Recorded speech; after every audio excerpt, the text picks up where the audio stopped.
सिर्फ 2 साल और आतंकवाद का जम्मू कश्मीर से सफाया कर दिया जाएगा।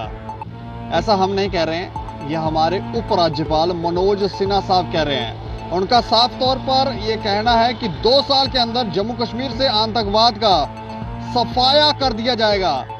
इसके पीछे एक विशेष कारण है कि पिछले कुछ समय से या कुछ दिनों से अगर हम देखें तो सिविलियन किलिंग जो है, आम नागरिकों को कश्मीर के अंदर, घाटी के अंदर मारने का सिलसिला जैसे ही आतंकवादियों ने अपनाया, ये पैंतरा अपनाया, तो फिर हमारी जो सुरक्षा बल थे वो भी अलर्ट हो गए, हमारी एजेंसीज भी अलर्ट हो गई और वो भी फुर्ती दिखाने लगी। लेकिन जब से धारा 370 हटाई गई है तब से मिशन ऑल आउट जो है वो कश्मीर के अंदर चल रहे हैं और जितने भी आतंकवादी हैं, आतंकवादियों के समर्थक हैं, उनको मार गिराया जा रहा है।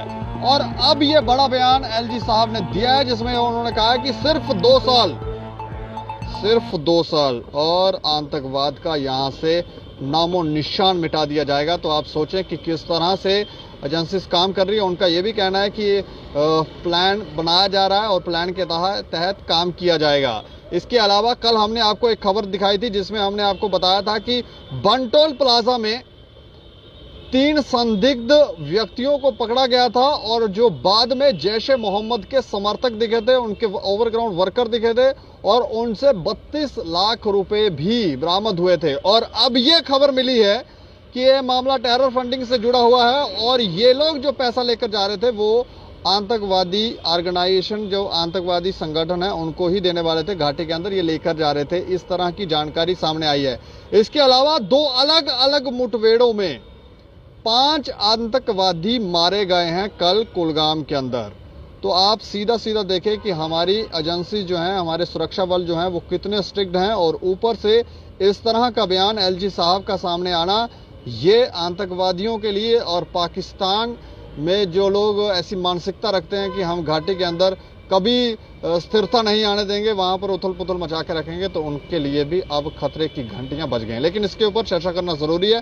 चर्चा करने के लिए हमारे स्पेशल कॉरेस्पॉन्डेंट है राजेंद्र भगत जी। अच्छा सर, एलजी साहब के इस बयान को आप कैसे देख रहे हैं कि 2 साल, सिर्फ 2 साल और फिर आतंकवाद का अंत? दीपक, अगर आप देखें पिछले लगभग 2 वर्षों के दौरान और उससे पहले जो आतंकवादी सक्रिय होते थे, उन आतंकवादियों का लगभग घाटी से सफाया हो चुका है। जो भी बड़े गुट सक्रिय होते थे वो लगभग सब समाप्त हो चुके हैं। अभी पिछले दिनों जिस तरह से ये किलिंग हुई है, जो लोकल किलिंग हुई थी, इसमें भी जो लोग थे आतंकवाद, वो जो यहाँ पर ग्राउंड पर जो लोग थे, छोटे मोटे जो आतंकवाद थे, जो उनके दिशा निर्देशों पर काम करते थे, अब वो केवल बचे हुए हैं। जो बड़े नाम थे आतंकवादियों के वो समाप्त कर दिए गए हैं। तो एलजी साहब का ये जो बयान है वो एक रणनीति है। उन्होंने कहा कि इस पर मंथन हुआ है और ये इस तरह के जब बयान आते हैं, किसी एलजी के बयान आएंगे, तो आप ये मान के चलो कि इसके पीछे एक रणनीति बना चुके होती है सरकार, पहले से तैयारी कर दी गई है। बिल्कुल बना चुकी है। और जिस तरह से अगर देखें, अगर एक दिन में 5 आतंकवादी जिस तरह से ढेर किए गए, उससे पहले भी ढेर किए हैं, और जिस तरह से छापेमारी या फिर इस तरह से चर्चा जो चल रही है और उनके विरोध में जिस तरह से राजनीति हो रही है, जहां जम्मू में भी ये प्रदर्शन हो रहे थे, उन जो लोकल आतंकवादी होते हैं वो क्या होते हैं कि उससे पहले उन्होंने कोई बड़ा इस तरह का जहां उन पर कोई रिपोर्टें या इस तरह की दर्ज नहीं। हालांकि सुरक्षा एजेंसियों के पास इस तरह के इनपुट होते हैं कि ये लोग वहां पर इन्वॉल्व रहे हैं, लेकिन जब उनको आतंकवादी उनको मार दिया जाता है तो उसके बाद फिर उनको सहानुभूति के तौर पर, क्योंकि घाटी में शुरू से ये माहौल रहा है और आज से नहीं है, काफ़ी वर्षों से देखे, पत्थर मारने वाले भी जो लोग होते थे, जहाँ उस समय जो लोग गिरफ्तार होते थे, और वहाँ पर भी कुछ राजनीतिक पार्टियां थी जो बीच में इन्वॉल्व हो जाती थी कि ये लोकल लोग हैं, ऐसा मतलब माहौल को इस तरह से बिगाड़ते थे। और अभी जो चुनावों की थोड़ी हवा भी हो रहा है कि चल रही है, जहाँ चलेगी, तो उसका भी एक लाभ लेने के लिए घाटी में ये लोग, हालांकि जम्मू में तो ये चीज़ें ज़्यादा नहीं चलती हैं, लेकिन आतंकवाद या उससे जुड़े हुए लोगों का जो जिस तरह से उनको प्रदर्शन, हल्ला गुल्ला, जहाँ पार्टियाँ उसमें इन्वॉल्व हो जाती हैं, तो ये चीज़ें जिस तरह से अभी चल रही हैं घाटी के अंदर, तो ये मान के चलते हैं कि इसमें भी अब आने वाले दिनों में, ऊपर से एलजी का बयान और 5 आतंकवादी भी जिस तरह से मारे गए और जिस तरह से ऑपरेशन लगातार हो रहे हैं, तो इससे लगता है कि पूरी रणनीति इन्होंने बना ली है और पूरा नेटवर्क उनका जो था उसको पूरा सीज करने के मतलब लिए एजेंसियों ने पूरा बना लिया। और कोई प्लान ऐसा है जो सार्वजनिक नहीं किया जा सकता, लेकिन वो इनको आने वाले दिनों में, जैसे अभी सर्दियां हैं, तो जो सीमा के जो आर पार जाते हैं वो भी नहीं जा पाएंगे। तो मुझे लगता है कि आने वाले दिनों में ऐसे लोगों पर शिकंजा कसा जाएगा। 2 साल कह रहे हैं, कहीं 6 महीने में ना सफाया हो जाए, वहाँ से आ नहीं पाएंगे, यहाँ से तो यहाँ खत्म ही कर देंगे। देखो 2 साल का जो समय है, ये 2 साल का अगर आतंकवाद के नाम पर अगर 2 साल छोड़ के अगर 5 साल भी दिए जाते तो ये बड़ा बयान होता। क्योंकि आतंकवाद जो पिछले अगर देखें तो पिछले कहा जाता है, जो मेरी नॉलेज है उसके हिसाब से कहा जाता है कि 67 में भी यहाँ आतंकवाद के लिए उस समय भी AK-47 पकड़ी गई थी। उस समय भी आतंकवाद जो था यहाँ सक्रिय था। उसके बाद समय समय पर आतंकवाद बढ़ा है। अगर आप जाएंगे 90 के दशक में जाएंगे, 1990 के आसपास देखेंगे तो उस समय देखिए आतंकवाद कितना ज़्यादा चरम सीमा पर था। तो अगर इस बात को आज की डेट में अगर 35 से 40 साल हो चुके हैं तो आप ये अनुमान लगा सकते हैं कि इतने लंबा समय होने के बावजूद भी आतंकवाद समाप्त नहीं होता। लेकिन हम ऐसा अनुमान लगा सकते हैं कि जिस तरह से LG साहब ने 2 वर्ष का समय दिया है, तो ये समय जो है उन्होंने बहुत कम समय दिया है। इसका मतलब रणनीति कोई है और काफ़ी स्ट्रांग रणनीति बना रखी है। लेकिन टेरर फंडिंग पर भी चोट की जा रही है और 42 लाख 43 लाख जो पकड़ा था इन्होंने, बंटोर प्लाजा जो व्यक्ति पकड़े थे, वो भी मामला ऐसा लग रहा है कि टेरर फंडिंग से जुड़ा हुआ है। और शायद इनके जो गुर्गे घाटी के अंदर बैठे हुए हैं आतंकवादियों के, उनको वहाँ पर पानी मिल नहीं रहा है, पैसा मिल नहीं रहा, फंडिंग आ नहीं रही, तो ये लोग कमज़ोर होते जा रहे हैं। ऐसे में कहीं छोटे मोटे इस तरह के कार्य करके कि इनको थोड़ा पैसा पहुंचाया जाए, फंड्स पहुंचाया जाए, ताकि ये लोग और थोड़ा सा सक्षम हो, तो उस पर भी चोट की जा रही। बिल्कुल, देखो पाकिस्तान तो हमेशा से सक्रिय रहा है। अगर आप अगर जम्मू कश्मीर में देखें तो आतंकवाद के नाम पर, अगर आप किसी और राज्य में चले जाएं तो वहाँ जो मादक पदार्थ हैं उनको बेचने के नाम पर या कहीं फसाद कराने के कहीं ना कहीं वो इन्वॉल्व रहा है।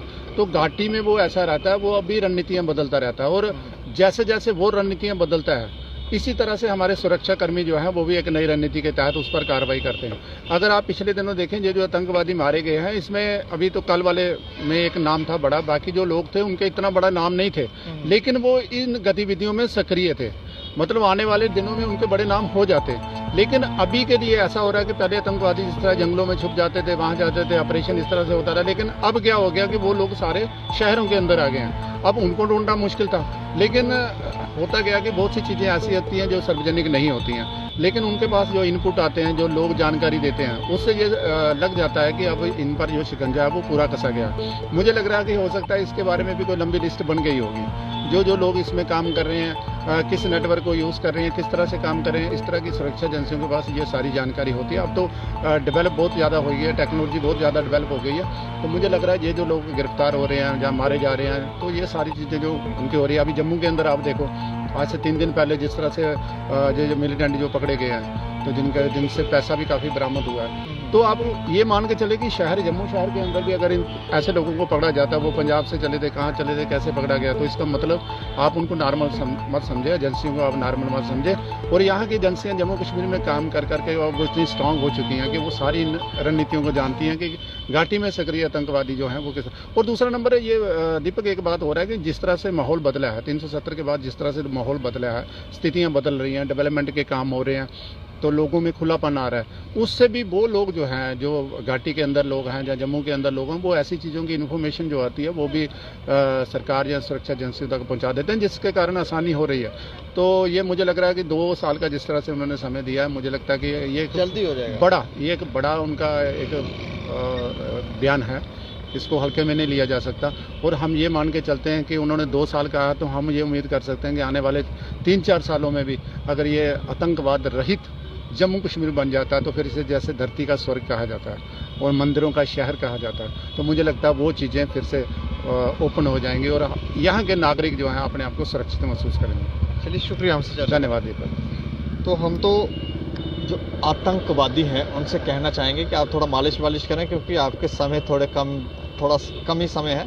मालिश वालिश करें, तैयारी करें मरने की, जीने की नहीं, मरने की तैयारी करें, क्योंकि 2 साल ही का है। LG साहब ने कह दिया 2 साल है, 2 साल में आपका खात्मा कर दिया जाएगा, आपको मिटा दिया जाएगा, जम्मू कश्मीर की धरती से आपको निकाल कर बाहर फेंक दिया जाएगा और फिर हमारे लोग जहाँ पर खुशहाल ज़िंदगी जी पाएंगे। आप अपनी राय ज़रूर रखें कि आप किस तरह से देखते हैं LG साहब के इस बयान को, और देखते रहें दैनिक सवेरा समाचार। मुझे और मेरे सहयोगी राकेश खजूरिया को दें इजाज़त। नमस्कार।